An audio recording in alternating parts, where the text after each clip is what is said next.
Bonsoir, chers frères et sœurs. Soyez les bienvenus sur Anjombolo TV.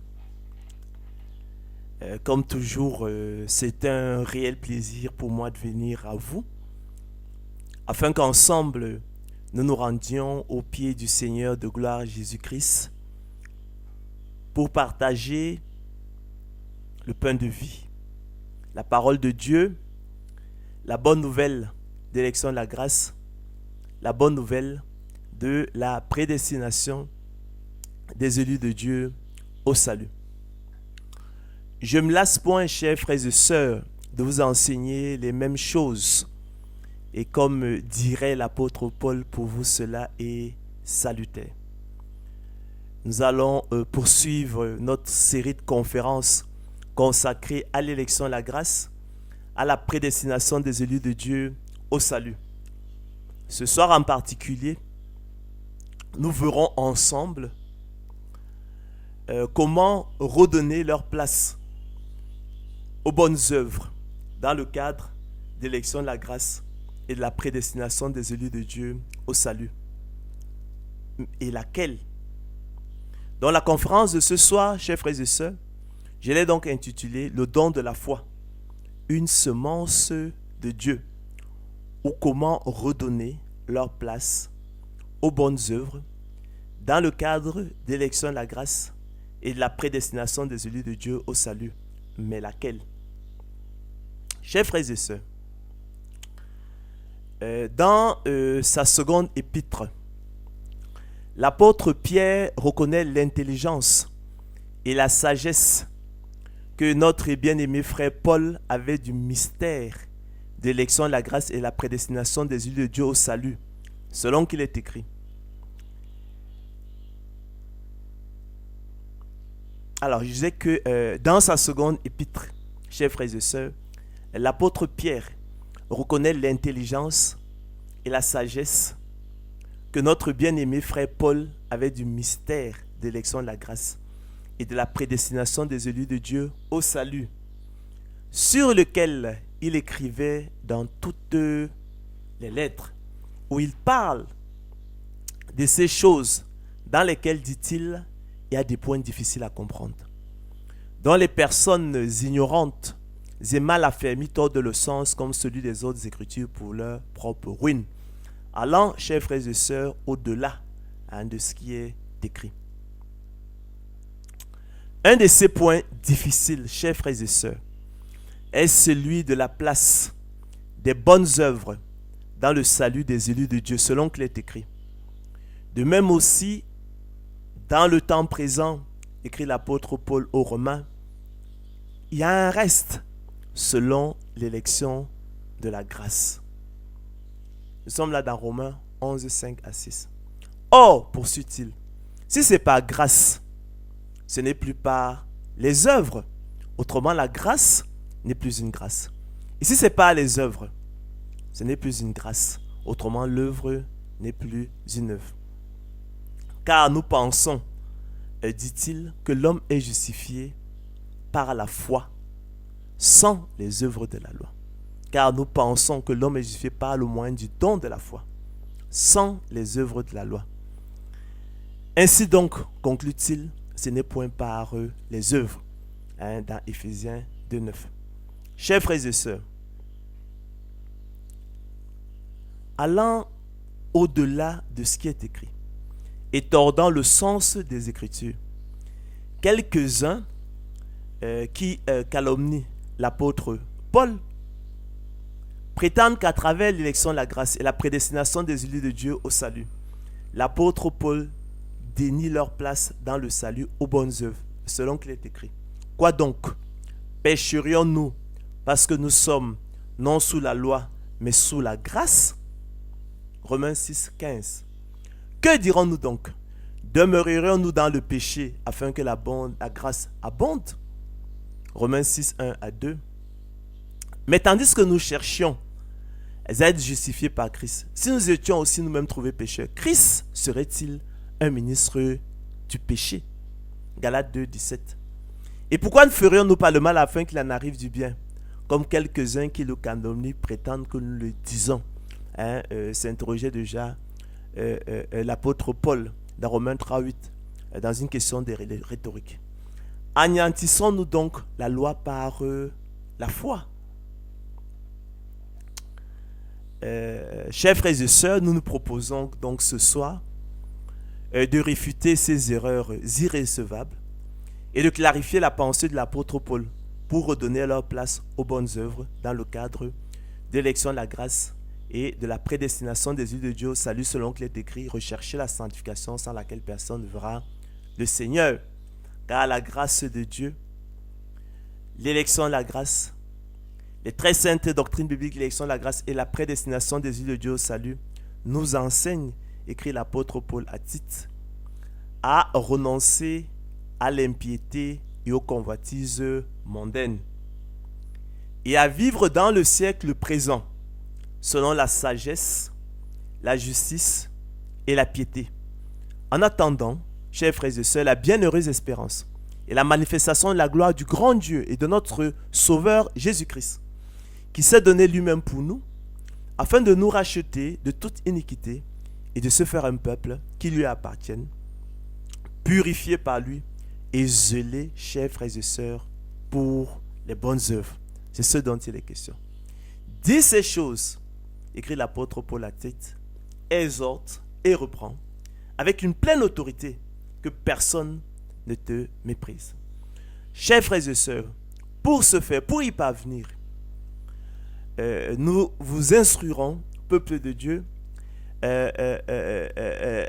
chers téléspectateurs de Ange Mbolo TV, par une comparaison tirée des semences dans le monde naturel. Et il y a un esprit, le titre de la conférence de ce soir. À cet égard, qu'il me soit tout d'abord permis, chers frères et sœurs, de rappeler que le don de la foi, qui est un privilège des élus de Dieu, est une semence de Dieu selon qu'il est écrit. Et nous sommes là dans la première épître de Paul à Jean. Quiconque est né de Dieu ne pratique pas le péché parce que la semence de Dieu demeure en lui. Et il ne peut pécher, explique-t-il, parce qu'il est né de Dieu. C'est par là, dit-il, que se font reconnaître les enfants de Dieu et les enfants du diable. Parce que tout ce qui est né de Dieu, écrit-il, chers frères et sœurs, triomphe du monde. Et la victoire qui triomphe du monde, c'est notre foi, écrit-il. Qui est celui qui a triomphé du monde, sinon celui qui croit que Jésus est le Fils de Dieu? Car il vous a été fait le privilège par rapport à Christ de croire en lui. Chers frères et sœurs, vous avez été fait la grâce par rapport à Christ de croire en lui. Vous avez été fait le privilège par rapport à Christ de croire en lui, selon qu'il est écrit. Ne murmurez pas entre vous, dit le Seigneur Jésus-Christ aux Juifs. Nul ne peut venir à moi si le Père qui m'a envoyé ne l'attire et je le ressusciterai au dernier jour. Nul ne peut venir à moi si cela ne lui a été donné par le Père. Vous voyez que par cette note d'élection de la grâce de la prédestination, on comprend parfaitement que le don de la foi n'est pas un don universel, mais c'est votre privilège, c'est notre privilège, c'est le privilège des élus de Dieu. Ne murmurez pas entre vous, dit le Seigneur Jésus-Christ. Oui, arrêtez de murmurer entre vous, de contester. Nul ne peut venir à moi si le Père qui m'a envoyé ne l'attire et je le ressusciterai au dernier jour. Nul ne peut venir à moi si cela lui a été donné par le Père. Jean 6, 43 à 65. Selon qu'il est écrit, on célébrait à Jérusalem la fête de dédicace. C'était l'hiver, chers frères et sœurs. Écrit l'apôtre Jean dans son évangile. Et Jésus se promenait dans le temple sous le portique de Salomon. Les Juifs l'entourèrent et lui dirent, « Jusque à quand tiendras-tu notre esprit en suspense? Si tu es le Christ, dis-le-nous franchement. » Chers frères et sœurs, écrit l'apôtre Jean, Jésus leur répondit, « Je vous l'ai dit, et vous ne croyez pas. Les œuvres que je fais au nom de mon Père en témoignage de moi, mais vous ne croyez pas parce que vous n'êtes pas de mes brebis. Vous ne croyez pas parce que vous n'êtes pas du nombre des élus de Dieu. Mes brebis entendent ma voix. Les élus de Dieu à qui il a été fait le don de la foi, entendent ma voix. Je les connais et ils me suivent. Je leur donne la vie éternelle et ils ne périront jamais. Et personne ne les ravira de ma main. Mon Père qui me les a donnés plus grands que tous, et personne ne peut les ravir de la main de mon Père. Moi et le Père, nous sommes un. Alors, chers frères et sœurs, les Juifs prirent de nouveau des pierres pour le lapider. C'est fort intéressant. Eux qui se plaignaient, qui suppliaient le Seigneur Jésus-Christ de leur dire si véritablement il était le Christ. Il accusait de tenir leur esprit en suspense. Alors il leur révèle son identité. Mais tout ce qu'il trouve à faire, c'est de les lapider. Vous comprenez qu'il n'était pas de ces brebis tout simplement. Il leur a pas été fait la grâce par rapport à Christ de croire en lui. Il leur a pas été fait le privilège par rapport à Christ de croire en lui. Il n'était pas du nombre de ces brebis. Il n'était pas du nombre des élus de Dieu. Les élus de Dieu, à qui il a été fait le don de la grâce, à qui il a été fait la grâce par rapport à Christ de croire en lui, entendent sa voix et le suivent parce qu'il leur a été fait le don de la foi. Ce qui n'est pas le cas des réprouvés. C'est pourquoi ils ne pouvaient que le lapider. Ils ne pouvaient que murmurer entre eux. Jésus leur dit: je vous ai fait voir plusieurs bonnes œuvres venant de mon Père, pour laquelle me lapidez-vous? Les Juifs lui répondirent: ce n'est point pour une bonne œuvre que nous te lapidons, mais pour un blasphème. Parce que toi, qui est un homme, tu te fais Dieu. Jésus leur répondit: n'est-il pas écrit dans votre loi, j'ai dit vous êtes des dieux? Et si elle a appelé Dieu, c'est à qui la parole de Dieu a été adressée. Et si l'écriture ne peut être anéantie, celui que le Père a sanctifié et envoyé dans le monde, vous lui dites: tu blasphèmes, et cela parce que j'ai dit je suis le Fils de Dieu. Si je ne fais pas les œuvres de mon Père, ne me croyez pas. Mais si je les fais, quand même vous ne croyez point, croyez à ces œuvres afin que vous sachiez et reconnaissiez que le Père est à moi et que je suis dans le Père. Mais ça, ils en étaient incapables dans leur mort spirituelle. Selon qu'il est écrit: mais l'homme animal ne reçoit pas les choses de l'Esprit de Dieu. Mais l'homme animal n'accepte pas les choses de l'Esprit de Dieu. L'homme animal refuse les choses de l'Esprit de Dieu. Pourquoi? Car elles sont une folie pour lui. Et il ne peut les connaître, il ne peut les aimer parce que c'est spirituellement qu'on en juge. Or, malheureusement, ils sont spirituellement morts. C'est pourquoi aussi là-dessus, conclut l'apôtre Paul, ils cherchaient encore à le saisir, mais il s'échappa de leurs mains. Selon qu'il est écrit, et nous allons voir là, une fois de plus, que le don de la foi n'est pas un don universel, mais le privilège des élus de Dieu. Nous sommes là dans l'introduction de la seconde épître de Pierre. Simon Pierre, serviteur et apôtre de Jésus-Christ, à ceux qui ont reçu en partage une foi du même prix que la nôtre. Par la justice de notre Dieu et du Sauveur Jésus-Christ, que la grâce et la paix vous soient multipliées par la connaissance de Dieu et de Jésus notre Seigneur. Je rappelle que recevoir en partage, c'est avoir comme don naturel. Donc, le don de la foi est un don naturel et nous le verrons, privilège des élus de Dieu. Béni soit Dieu, écrit l'apôtre Pierre dans sa première épître, le Père de notre Seigneur Jésus-Christ qui, selon sa grande miséricorde, nous a régénérés, nous a fait naître de nouveau, pour une espérance vivante, par la résurrection de Jésus d'entre les morts, pour un héritage qui ne se peut ni corrompre, ni souiller, ni flétrir, lequel vous est réservé dans les cieux, à vous, élus de Dieu, par la puissance de Dieu. À vous qui, chers frères et sœurs, par la puissance de Dieu, êtes gardés par la foi pour le salut prêt à être révélé dans les derniers temps. C'est là ce qui fait votre joie, quoique maintenant, puisqu'il le faut, vous soyez attristés pour un peu de temps par diverses épreuves, afin que l'épreuve de votre foi, plus précieuse que l'or périssable, qui cependant est éprouvé par le feu, ait pour résultat la louange, la gloire et l'honneur lorsque Jésus-Christ apparaîtra. Lui que vous aimez sans l'avoir vu, en qui vous croyez sans le voir encore, vous réjouissant d'une joie ineffable et glorieuse, parce que vous obtiendrez le salut de vos âmes pour prix de votre foi, pour cadeau, pour récompense de votre foi.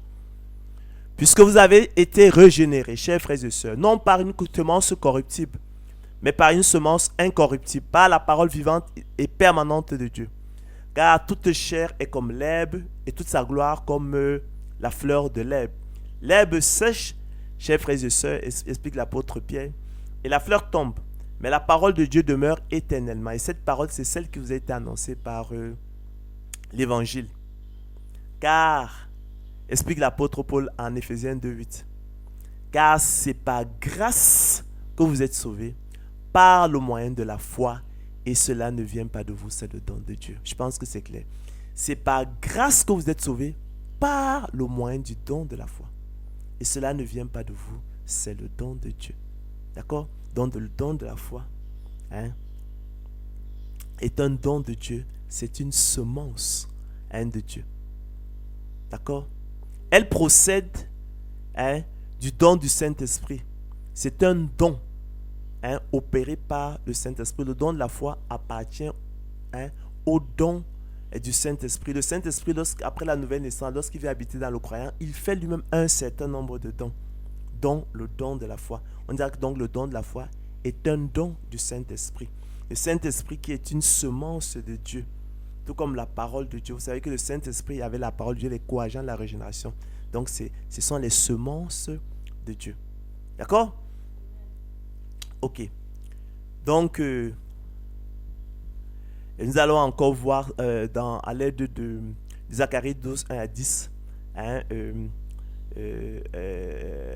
Nous allons voir en fait les étapes du mystère, les étapes du mystère du salut, comment effectivement c'est Dieu qui a à l'initiative. Après le don de la foi, il nous fait naître de nouveau, et puis toute la chaîne, il nous fait le don de la foi, le don de la conversion, le don de la repentance et toutes choses.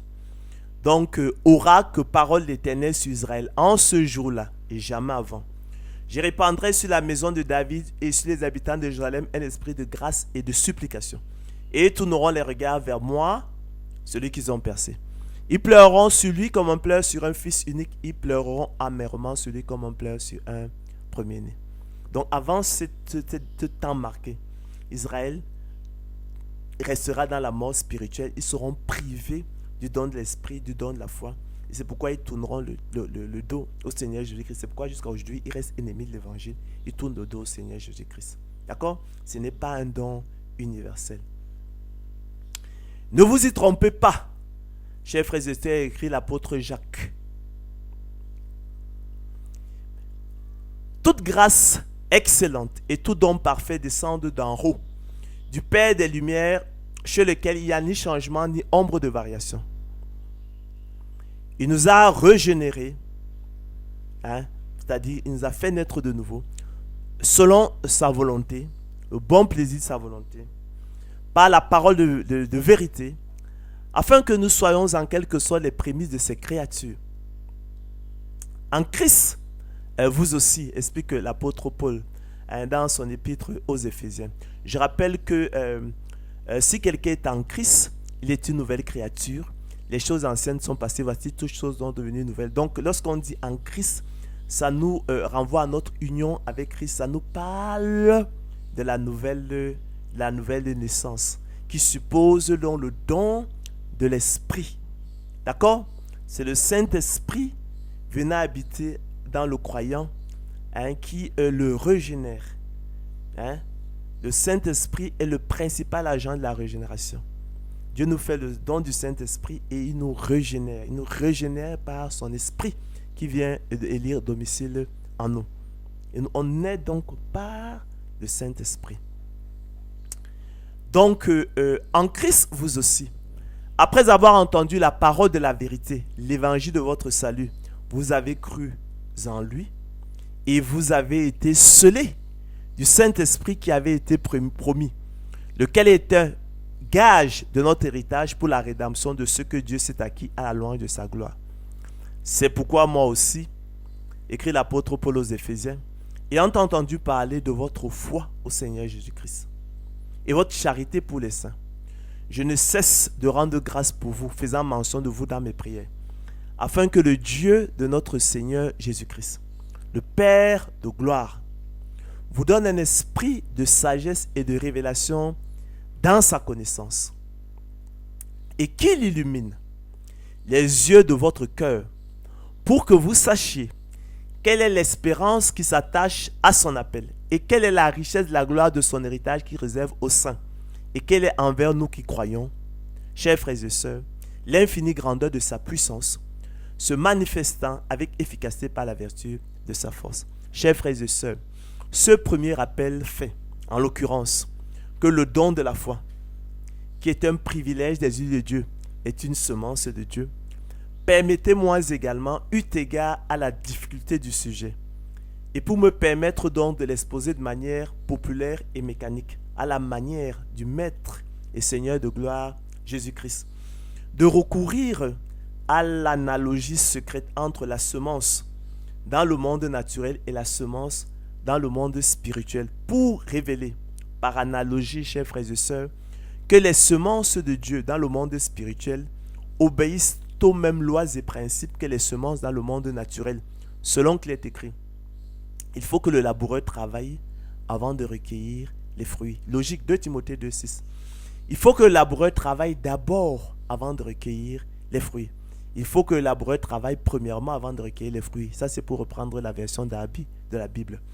Il faut que le laboureur travaille avant de recueillir de la semence les fruits. Il faut que le laboureur travaille avant de recueillir la semence le précieux fruit. Pour en conclure, chers frères et sœurs, par analogie, que de même, dans le monde spirituel, il faut que l'élu de Dieu travaille et persévère avant de recueillir de la semence de Dieu en lui le précieux fruit qu'est le salut, le repos de l'âme et la vie éternelle.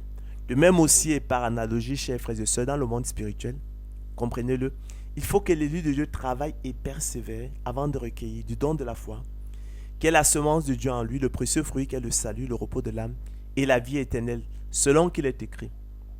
Et là, je veux vous transporter, chers frères et sœurs, dans l'épître de Jacques.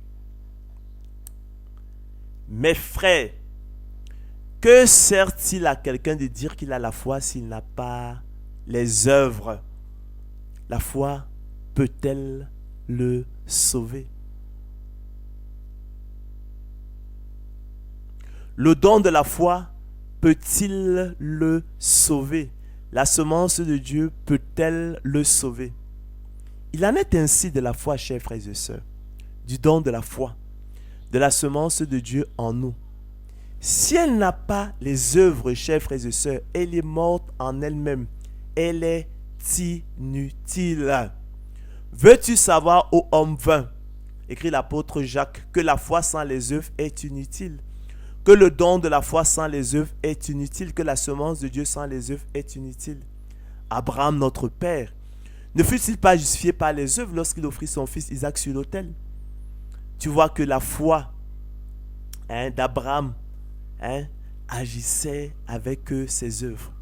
Et que par les œuvres d'Abraham, la foi fut rendue parfaite. Ainsi s'accomplit ce que dit l'Écriture. Abraham crut à Dieu et cela lui fut imputé à justice. Et il fut appelé ami de Dieu. Vous voyez donc, chers frères et sœurs, poursuit-il que l'homme est justifié par les œuvres qui procèdent, je le rappelle, de la responsabilité de l'homme et non pas la foi seulement, qui procède, comme vous le savez, de la souveraineté de Dieu à travers le don de la foi. Nous avons vu que c'était un don de Dieu, ça en provenait. La foi ne provient pas de l'homme, le don de la foi ne provient pas de l'homme, mais c'est un don de Dieu. Rahab la prostituée, poursuit-il, ne fut-elle pas également justifiée par les œuvres lorsqu'elle reçut les messagers et qu'elle les fit sortir par un autre chemin? Comme le corps sans âme est mort, conclut-il, de même la foi sans les œuvres est mort. Comme le corps sans âme est mort, de même le don de la foi sans les œuvres est mort.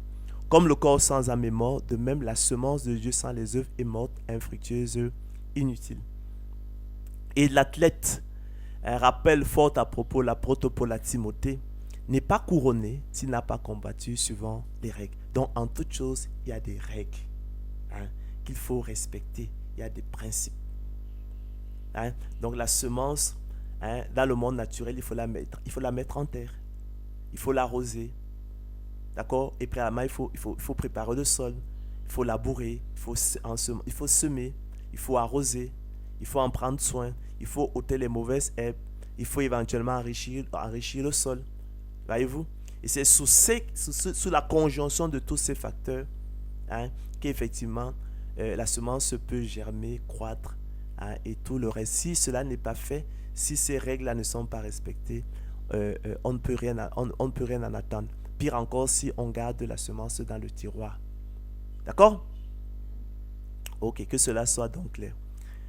Ainsi, chers frères et sœurs, lorsque notre bien-aimé frère Paul, dans la sagesse et l'intelligence particulière que Dieu lui a donné de l'élection et la grâce et que reconnaît, hein, l'apôtre Pierre, nous révèle que l'homme est justifié par la foi,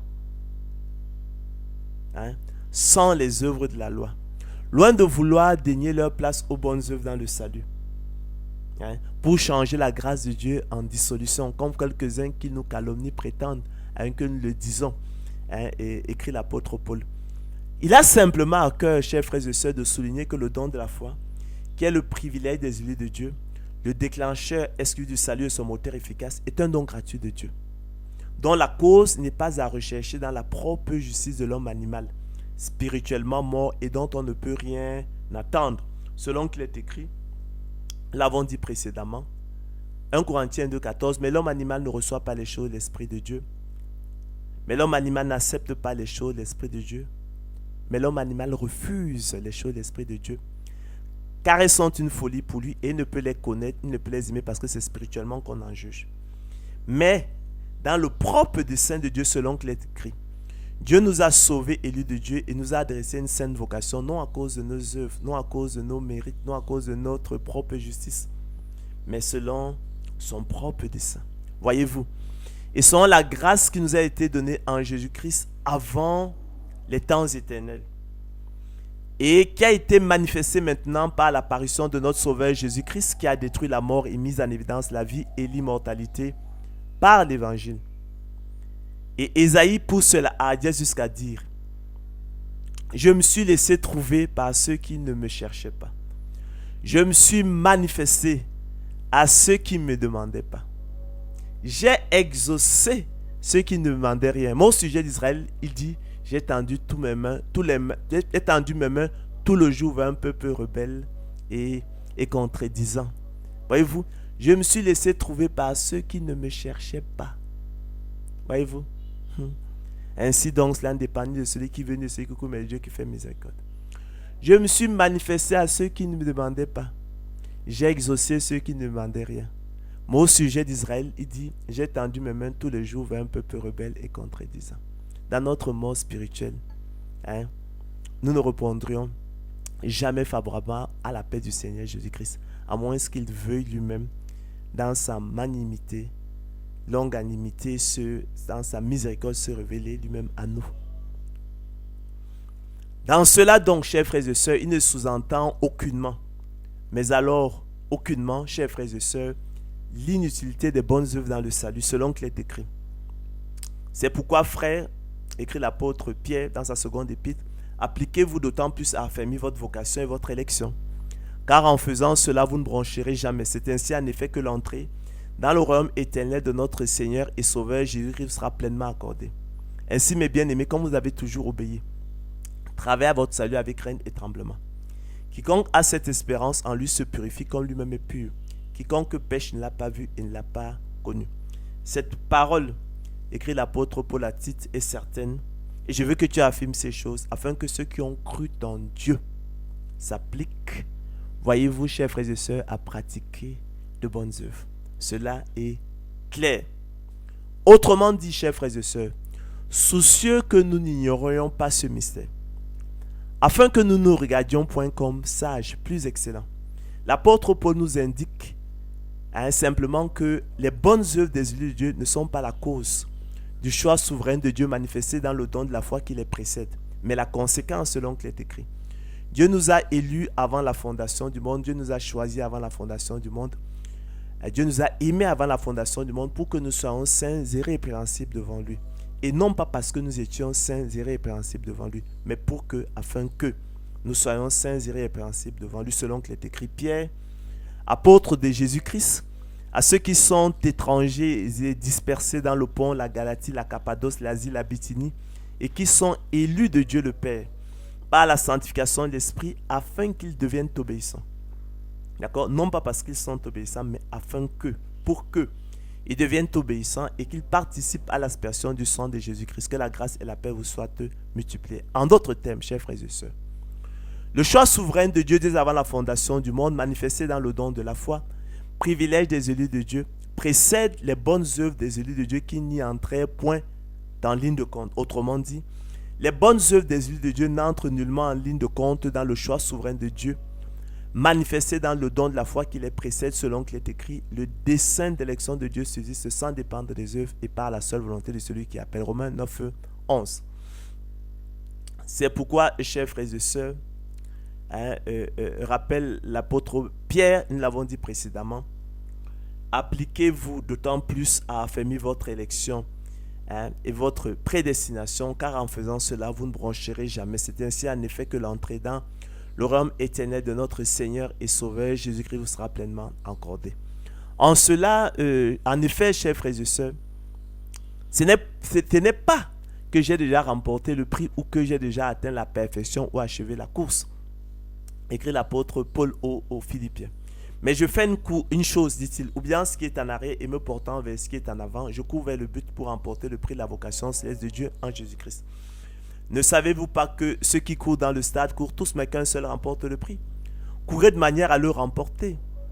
Tous ceux qui combattent, écrit l'apôtre Paul, s'imposent toute espèce d'abstinence et le font, comme vous le savez, pour des choses, pour une couronne corruptible. Mais nous, dit-il, faisons-le pour une couronne incorruptible. Moi donc, dit-il, je cours, non pas comme à l'aventure, je frappe, non pas combattant l'air, mais je traite durement mon corps et je le tiens assujetti, de peur d'être moi-même rejeté après d'avoir prêché aux autres. Car, explique-t-il, c'est en espérance que nous sommes sauvés. Espérance comme attente confiante d'un bien qu'on désire. Or, l'espérance qu'on voit n'est plus espérance, poursuit-il. Ce qu'on voit, peut-on l'espérer encore, mais si nous espérons ce que nous ne voyons pas, nous l'attendons avec persévérance. Ainsi, chers frères et sœurs, et les choses sont claires, loin d'exclure la persévérance des saints, la prédestination en fait au contraire un impératif et une exigence absolue. De même qu'elle confirme du même coup la responsabilité et la liberté de l'homme nécessaire. À cet égard, chers frères et sœurs, rappelons que la persévérance est l'action de persévérer. La conduite, la qualité d'une personne qui persévère. Le verbe persévérer pour sa part, et soyez attentifs, signifie continuer de faire, d'être ce qu'on a résolu par un acte de volonté renouvelé. Ainsi, chers frères et sœurs, comme je l'ai souvent dit, la liberté de la volonté des élus de Dieu prédestinés au salut dès avant la fondation du monde se connaît sans preuve, par la seule espérance que nous en avons à travers la persévérance des saints qui au quotidien, comme l'apôtre Paul, soutiennent et combattent le bon combat de la foi pour saisir la vie éternelle à laquelle ils ont été appelés efficacement. En effet, chers frères et sœurs, la persévérance procède de la liberté de la volonté de l'homme, comme sous-entend le sens du verbe persévérer qui comporte un acte de volonté renouvelé. On a dit persévérer signifie pour sa part continuer de faire, d'être ce qu'on a résolu par un acte de volonté renouvelée. Donc les gens veulent nous embarquer parfois dans de faux débats. D'accord? Ainsi, chers frères et sœurs, la persévérance des saints témoigne de la liberté, de la volonté des élus de Dieu prédestinés au salut dès avant la fondation du monde, ainsi que de leur responsabilité.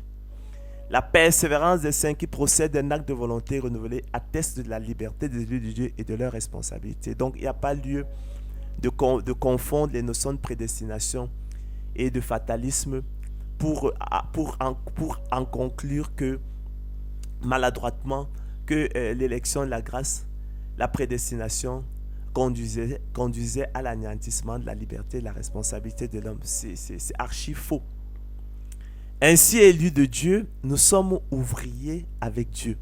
Vous êtes le champ de Dieu, écrit l'apôtre Paul dans 1 Corinthiens 3,9, vous êtes l'édifice de Dieu. J'ai planté, dit-il, mais Dieu a fait croître.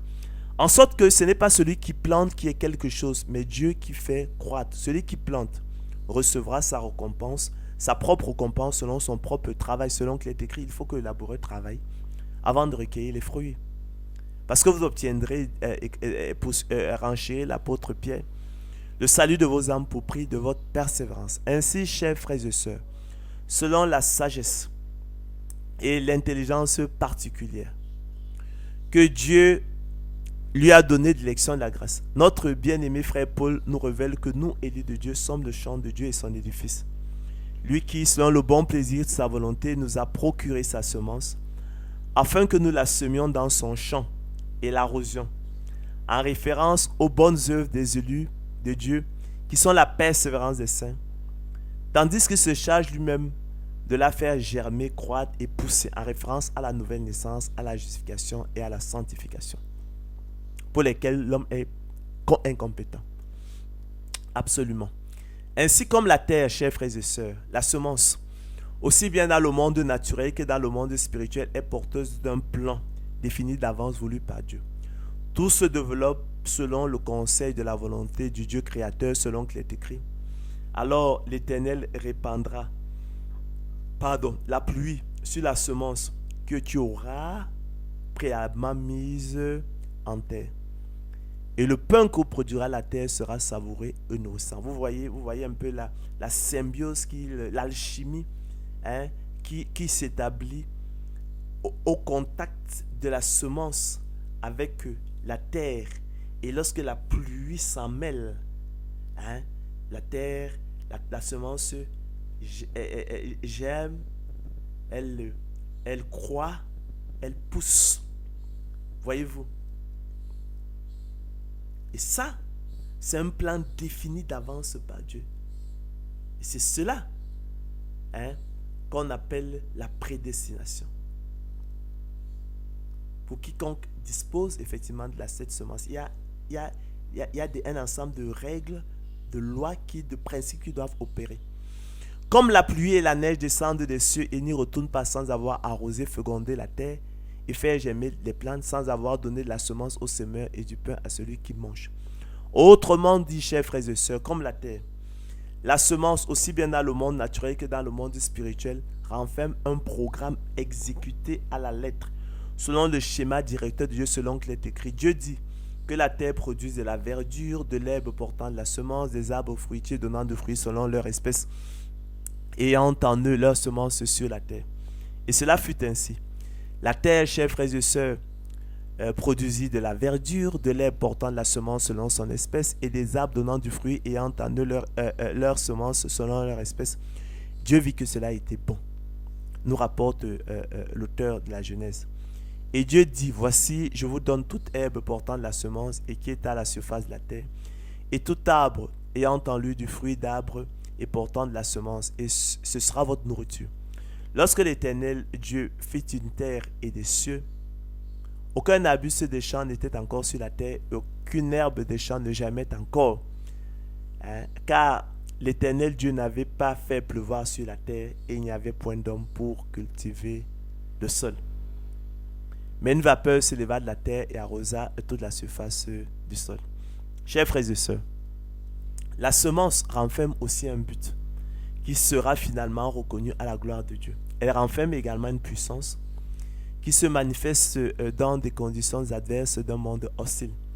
C'est ainsi qu'une petite semence de la taille d'un grain de sénévé est capable de fendre un rocher.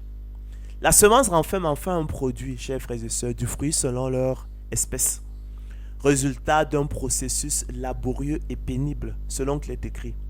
Dieu dit à l'homme, puisque tu as écouté la voix de ta femme, et que tu as mangé de l'arbre au sujet duquel je t'avais donné cet ordre, tu n'en mangeras point. Le sol sera donc maudit à cause de toi. C'est à cause de peine que tu en tireras ta nourriture tous les jours de ta vie. Il te donnera des épines et des ronces, et tu mangeras de l'herbe des champs. C'est à la sueur de ton visage que tu mangeras du pain jusqu'à ce que tu retournes dans la terre d'où tu as été pris, car tu es poussière et tu retourneras dans la poussière. Chers frères et sœurs, permettez-moi de rappeler que dans un sens spirituel, et à la lumière de la parabole du semeur relatée par le Seigneur de gloire Jésus-Christ dans les évangiles synoptiques, le sol renvoie aussi au cœur de l'homme.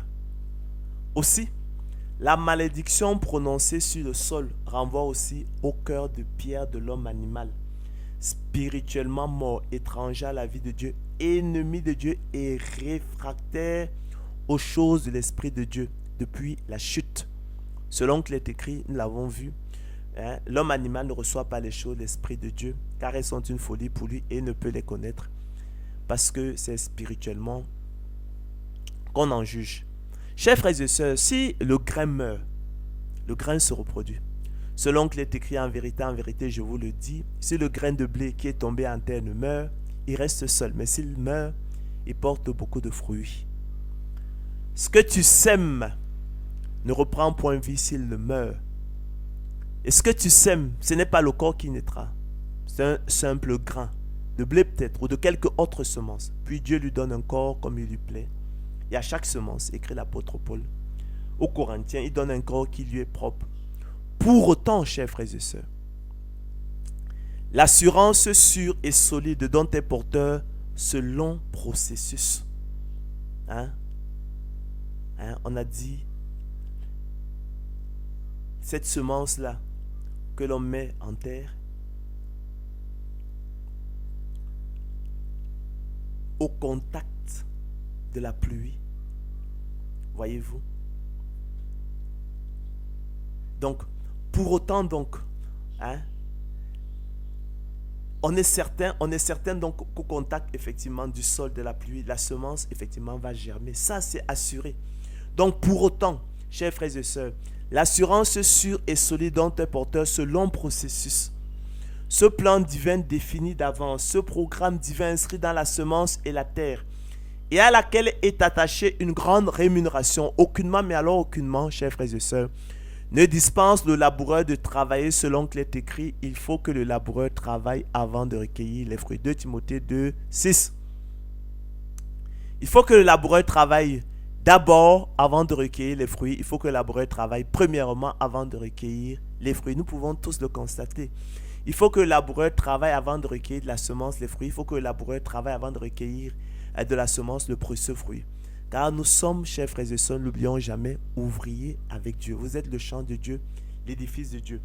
C'est pourquoi aussi, dans le livre de la Genèse du prophète Moïse, il est indiqué que lorsque l'Éternel Dieu fit une terre et des cieux, aucun arbuste des champs n'était encore sur la terre, et aucune herbe des champs ne germait encore, car il n'y avait point d'homme pour cultiver le sol. C'est pourquoi aussi, fort à propos, l'apôtre Paul pouvait-il rappeler à Timothée, l'athlète n'est pas couronné s'il n'a pas combattu suivant les règles, pour les exhorter, chers frères et sœurs, à souffrir avec lui, comme un bon soldat de Jésus-Christ. Car, expliqua-t-il, il n'est pas de soldat qui s'embarrasse des affaires de la vie s'il veut plaire à celui qui l'a enrôlé. Par la nouvelle naissance, le Saint-Esprit vient d'habiter en nous. On a vu que Dieu nous scelle de son sceau, qui est sa marque de propriété. Et donc, il nous adopte, il nous enrôle dans son armée, il nous enrôle dans sa maison, il nous enrôle dans sa famille. Il fait de nous ses enfants, ses héritiers. Et à ce moment-là, nous avons à cœur de lui plaire. Parce que notre intelligence est renouvelée, notre esprit est renouvelé. Voyez-vous? C'est pourquoi donc, chers frères et sœurs, rejetant toute souillure et toute espèce de malice, recevez, chers frères et sœurs, avec douceur, la parole, la semence qui a été plantée en vous et qui peut sauver vos âmes. Mettez en pratique la parole, semez-la et ne vous bornez pas à l'écouter en vous trompant vous-même par de faux raisonnements. Écrit l'apôtre Jacques. Car si quelqu'un écoute la parole et ne la met pas en pratique, il est semblable à un homme qui regarde dans un miroir son visage naturel et qui après cesse de regarder s'en va et oublie aussitôt quel il était. Mais celui qui aura plongé les regards dans la loi parfaite, la loi de la liberté, qui aura persévéré, n'étant pas un auditeur oublié, mais se mettant à l'œuvre, celui-là sera heureux dans son activité. Si quelqu'un croit être religieux, sans tenir sa langue en bride, mais en trompant son cœur, la religion de cet homme est vaine. La religion pure et sans tache devant Dieu notre Père, chers frères et sœurs, consiste à visiter les orphelins et les veuves dans leurs afflictions et à se préserver des souillures du monde. Cette parole est certaine, écrit l'apôtre Paul à Timothée. Si nous sommes morts avec Jésus, nous vivrons aussi avec lui. Si nous persévérons, nous régnerons aussi avec lui. Si nous régnons le Seigneur Jésus-Christ, lui aussi nous régnera. Que cela soit clair. Si nous sommes infidèles, il demeure fidèle car il ne peut se régner lui-même. Rappelle ces choses, dit-il. Et force-toi pour ta part de te présenter devant Dieu comme un homme éprouvé, un ouvrier qui n'a point à rougir. Le Seigneur connaît ceux qui lui appartiennent et quiconque prononce le nom du Seigneur qui s'éloigne de l'iniquité. Dans une grande maison, il n'y a pas seulement des vases d'honneur et d'argent, mais il y en a aussi de bois et de terre. Les uns sont des vases d'honneur et les autres d'un usage vil. Si donc quelqu'un se conserve pur en s'abstenant de ces choses, dit-il, il sera un vase d'honneur sanctifié, utile à son maître, propre à toute bonne œuvre. C'est ici, dit l'apôtre Jean, la persévérance des saints qui gardent les commandements de Dieu et la foi en Jésus-Christ. Mais de même qu'à la vérité, chers frères et sœurs, l'on ne saurait imaginer, croyez-moi, figurez-vous le laboureur négligé, saccagé et mettre le feu sur sa propre vigne dont il en attend le précieux fruit, selon qu'il est écrit. Qui est-ce qui plante une vigne et n'en mange pas le fruit? Voici, le laboureur attend le précieux fruit de la terre, prenant patience à son égard jusqu'à ce qu'il ait reçu les pluies de la première et de l'arrière-saison. De même aussi, et par analogie, chers frères et sœurs, l'élu de Dieu ne saurait se détourner de la libre entrée dans le sanctuaire par la route nouvelle et vivante que le Seigneur de gloire Jésus-Christ a inaugurée pour lui au travers du voile, qu'il a déchiré en deux par le milieu depuis le haut jusqu'en bas, pour s'approcher du grand souverain sacrificateur selon l'ordre de Melchisédek, qui peut sauver parfaitement ceux qui s'approchent de Dieu par lui, étant toujours vivant pour intercéder en leur faveur, et qui, après avoir été élevé à la perfection, est devenu pour tous ceux qui lui obéissent l'auteur d'un salut éternel. Car, chers frères et sœurs, de même que le précieux fruit de la vigne est un bien que le laboureur désire, de même aussi et par analogie, croyez-moi, chers frères et sœurs, je parle d'expérience, attesté par l'Écriture, le salut est un bien que l'élu de Dieu désire ardemment, bouillamment. Depuis que par la nouvelle naissance opérée par le Saint-Esprit venait habiter en lui, il est revenu à son bon sens et s'est dégagé des pièges du diable qui s'était emparé de lui pour le soumettre à sa volonté. Selon qu'il est écrit, je répandrai sur vous une eau pure et vous serez purifiés. Je vous purifierai de toutes vos souillures et de toutes vos idoles. Je vous donnerai un cœur nouveau et je mettrai en vous un esprit nouveau. Je jeterai de votre corps le cœur de pierre et je vous donnerai un cœur de chair. Je mettrai mon esprit en vous. Ézéchiel 36, 25, 27 nous parle de nouvelle naissance. Je mettrai en vous un esprit nouveau, je jeterai de leur corps le cœur de pierre et je leur donnerai un cœur de chair afin qu'ils suivent mes ordonnances et qu'ils observent et pratiquent mes lois. Selon qu'il est écrit, grâce soit rendue à Dieu de ce que, après avoir été esclave du péché, vous avez obéi de cœur à la règle de doctrine dans laquelle vous avez été instruits. Ainsi, ayant été affranchis du péché, vous êtes devenus esclaves de la justice. Selon qu'il est écrit, je suis par l'entendement écrit l'apôtre Paul, esclave de la loi de Dieu. Car je prends plaisir à la loi de Dieu selon l'homme intérieur. Or, si quelqu'un aime Dieu, a dit le Seigneur, Jésus-Christ gardera ma parole. Celui qui ne m'aime pas ne garde point mes paroles. Car l'amour de Dieu consiste à garder ses commandements. Mais maintenant, chers frères et sœurs, étant affranchis du péché et devenus esclaves de Dieu, vous avez pour fruit la sainteté et pour fin la vie éternelle. Car le salaire du péché, c'est la mort, mais le don gratuit de Dieu, c'est la vie éternelle en Jésus-Christ notre Seigneur. Chers frères et sœurs,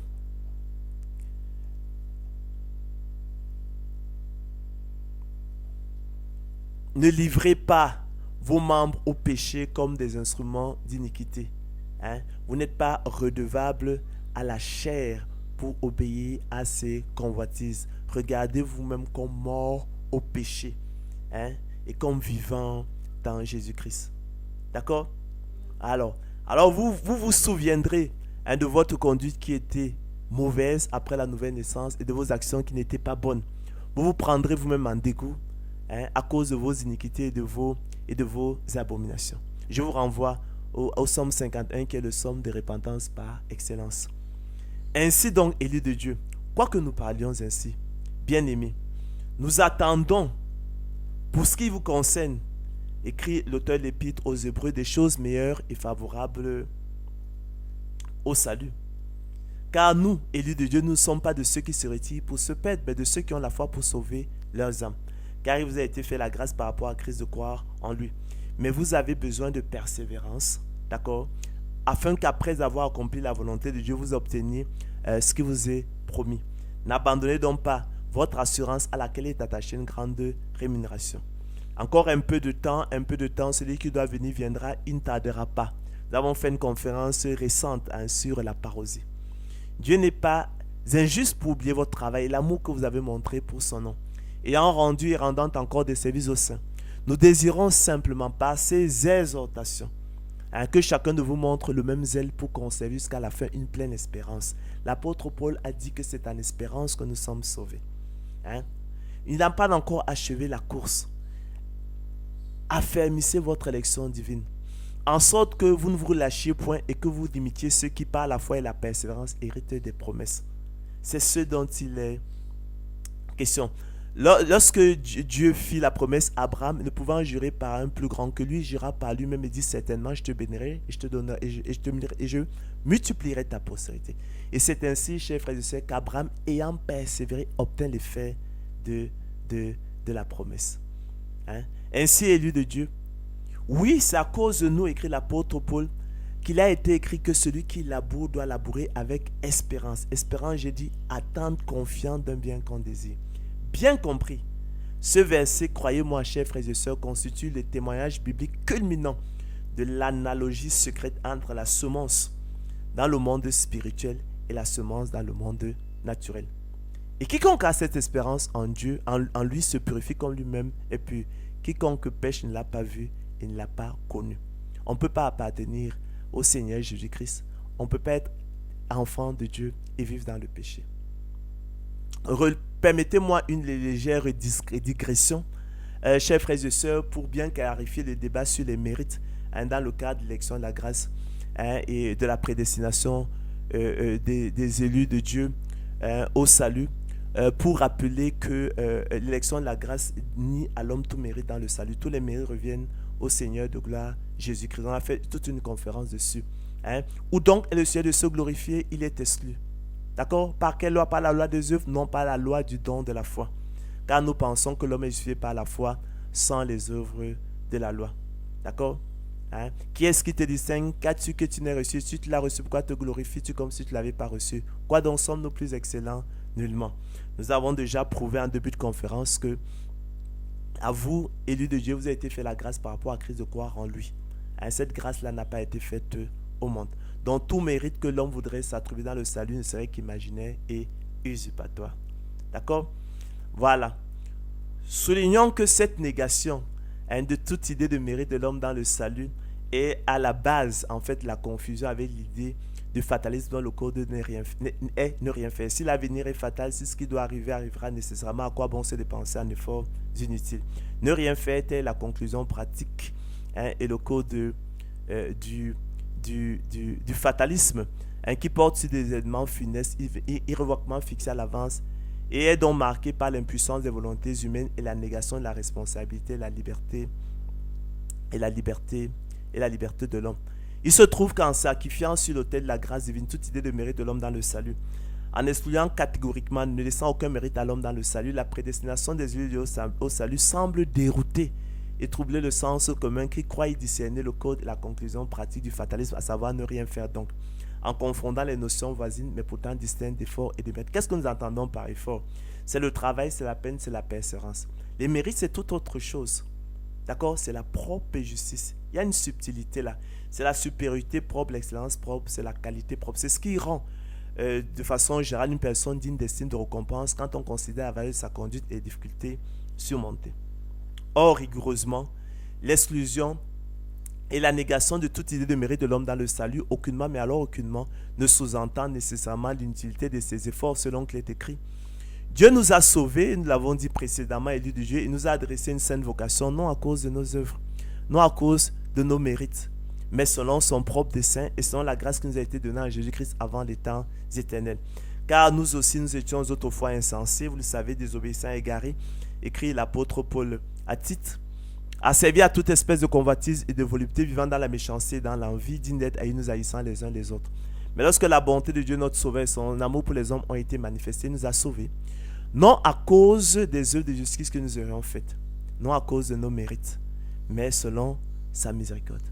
Par la nouvelle naissance opérée par le Saint-Esprit qu'il a répandu sur nous avec abondance par Jésus-Christ notre Sauveur, afin que, justifiés par sa grâce, déclarés justes par sa grâce, nous devenions en espérance héritiers de la vie éternelle. Cette parole est certaine et je veux que tu affirmes ces choses afin que, dit-il, ceux qui ont cru en Dieu s'appliquent à pratiquer de bonnes œuvres. Vous voyez ça? D'accord? Bien que nous n'avons aucun mérite, bien que ce soit un don gratuit, le don de la foi soit un don gratuit, voyez-vous, hein? Bien que le salut soit un don gratuit, l'élection de la grâce soit un don gratuit, on nous demande, on nous exhorte à nous appliquer, à pratiquer de bonnes œuvres. Car nous sommes son ouvrage et a été créé en Jésus-Christ pour de bonnes œuvres que Dieu a préparées d'avance afin que nous les pratiquions. Donc, en créant un lien artificiel entre l'inutilité et de l'effort, qui est la conclusion pratique du fatalisme et la négation de toute idée de mérite de l'homme dans le salut, qui est l'un des codes de la prédestination. Vous voyez donc que le sens commun fait effectivement fausse route et confond tragiquement l'idée biblique de prédestination avec le conte profane et absurde du fatalisme. Ayant ainsi fait l'expérience de la liberté de la volonté de l'homme et de sa responsabilité à travers la persévérance des saints, nous en concluons, chers frères et sœurs, que la prédestination des élus de Dieu au salut dès avant la fondation du monde, loin d'exclure la persévérance des saints et de conduire à la négation, l'exclusion ou l'anéantissement de la liberté et de la responsabilité des élus de Dieu nécessaire, est plutôt libératrice et source de liberté, de même qu'elle fait de la persévérance des saints un impératif absolu et confirme du même coup la responsabilité de l'homme dans le salut en lui déniant cependant toute mérite. Instruisez-vous donc, chers frères et sœurs, par une comparaison tirée des semences, selon qu'il est écrit, il faut que le laboureur travaille avant de recueillir les fruits. Hein? En effet, chers frères et sœurs, par le don de la foi qui est la semence de Dieu dans ses élus, leur privilège exclusif, le déclencheur exclusif du salut et son moteur efficace, l'élu de Dieu est semblable au laboureur disposant de la semence de maïs, d'haricots, de cacao ou encore d'arachide, dont il est notoire, avéré, établi, absolument certain et largement connu que la culture produira le précieux fruit que sont les épis de maïs, les gousses d'haricots, les cabosses de cacao ou les coques d'arachide selon le cas, mais qui naturellement, aucunement, chers frères et sœurs, ne dispense le laboureur de travailler. En l'occurrence, préparer le sol, labourer, semer, planter, arroser, sacler, lutter contre les attaques des maladies, fertiliser le sol, etc. Selon qu'il faut que le laboureur travaille avant de recueillir les fruits. Il faut que le laboureur travaille avant de recueillir la semence, les fruits. Il faut que le laboureur travaille avant de recueillir la semence, le précieux fruit. De même aussi, et par analogie, chers frères et sœurs, nous l'avons dit, dans le monde spirituel, il faut que l'élu de Dieu travaille et persévère avant de recueillir la semence de Dieu en lui, le précieux fruit qu'est le salut, le repos de l'âme et la vie éternelle. De même aussi, et par analogie, dans le monde spirituel, chers frères et sœurs, il faut que l'élu de Dieu travaille et persévère avant de recueillir du don de la foi qui est la semence de Dieu en lui, le précieux fruit qui est le salut, le repos de l'âme et la vie éternelle. C'est là, chers frères et sœurs, ce qui est bon à comprendre, chers frères et sœurs. Voilà ce qui est bon et utile à savoir, chers frères et sœurs. Voilà ce qui est bon et utile à comprendre. En effet, chers frères et sœurs, et vous vous en doutez, si le laboureur par extraordinaire s'amusait à abandonner sa semence dans un tiroir, plutôt que de labourer la terre et de l'ensemencer, il va sans dire qu'il ne pourrait rien en attendre, car celle-ci demeurerait infructueuse, stérile, improductive. Aucun miracle ne se produirait, ni de la semence, ni de la terre. Il en est de la semence dans le monde naturel comme la semence dans le monde spirituel. Si elles n'ont pas les œuvres, chers frères et sœurs, elles sont mortes en elles-mêmes, elles sont inutiles. Car nous sommes ouvriers avec Dieu. Vous êtes le champ de Dieu, l'édifice de Dieu, le bienheureux et seul souverain, le roi des rois, le seigneur des seigneurs, qui seul possède l'immortalité, qui habite une lumière inaccessible, que l'un homme n'a vu ni ne peut voir, qui appartient l'honneur et la puissance éternelle. Amen. Si quelqu'un a des oreilles pour entendre, qu'il entende, dit le Seigneur Jésus-Christ. Voilà ainsi précisé, chers frères et sœurs, la pensée de l'apôtre Paul en la matière, précision qui permet de clarifier et de redonner leur place aux bonnes œuvres dans le cadre de l'élection de la grâce et la prédestination des élus de Dieu au salut. Après remise en contexte champêtre et recours à l'analogie secrète entre la semence dans le monde naturel et la semence dans le monde spirituel, selon qu'il est écrit, il faut que le laboureur travaille avant de recueillir les fruits. Nous avons ainsi pu, chers frères et sœurs, à travers effectivement cette analogie entre la semence dans le monde naturel, la semence dans le monde spirituel, redonner leur place aux bonnes œuvres dans le salut, entendu que le don de la foi est une semence de Dieu. Bonne soirée et à la prochaine.